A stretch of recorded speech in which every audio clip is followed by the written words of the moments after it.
Hey y'all, good afternoon. This is Jeff again with some horseback wisdom.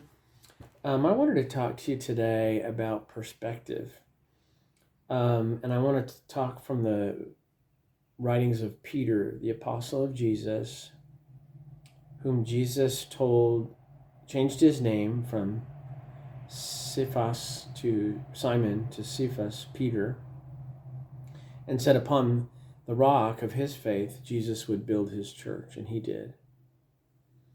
And Peter was faithful to Jesus unto his death. He was crucified, and he told the Roman authorities that he was not worthy to be crucified the same way Jesus was, so they crucified him upside down.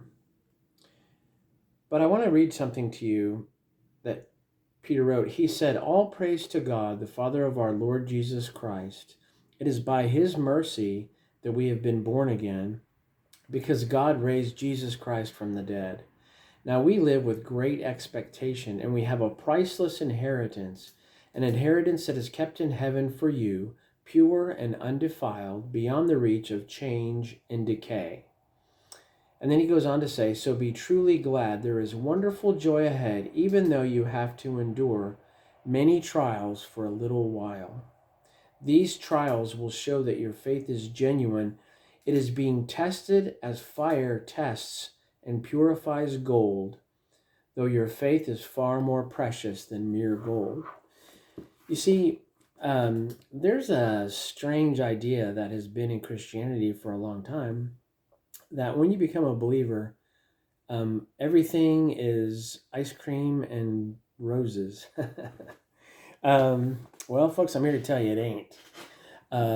Matter of fact, G.K. Chesterton, the great theologian and writer, said, "The Christian life has not been tried and found wanting. It has been found hard and not tried." You see, it's hard to be a believer, a follower of Jesus. Um,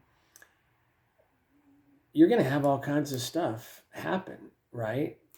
The stuff that people in the world experience, for some believers is nothing, and not just the ones that everybody knows about, like um, you know, um, missionaries that have been killed or that sort of thing, or Pastor Wurmbrand, who was tortured in a Soviet prison for all those years.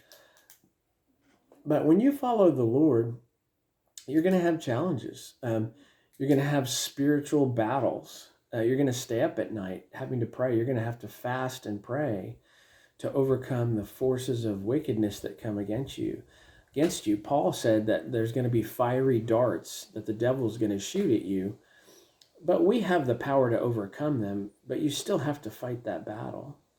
The Christian life is not easy. It's actually very hard, but it's so worth it. It's not even.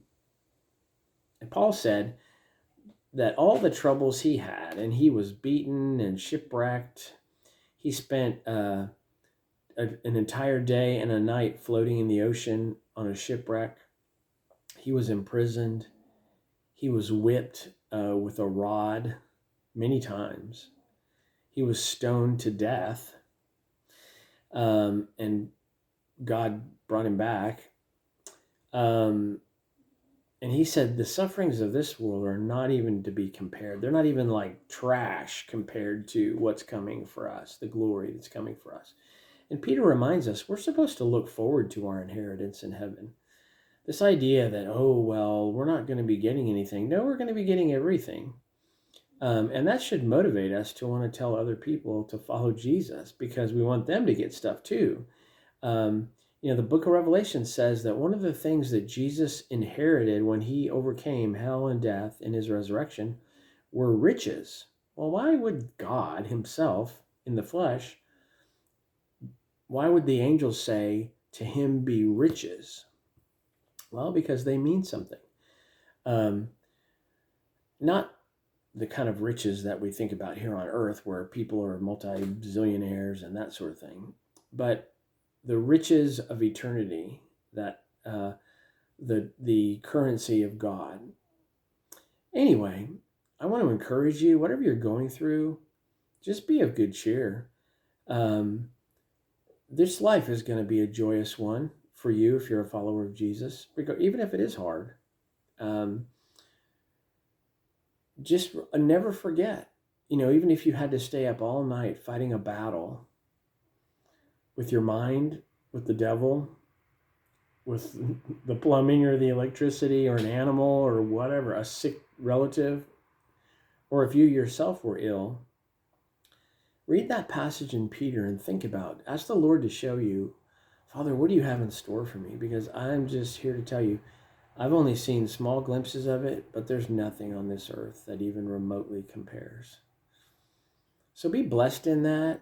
God has wonderful things for you here in this life, but most certainly in the world to come.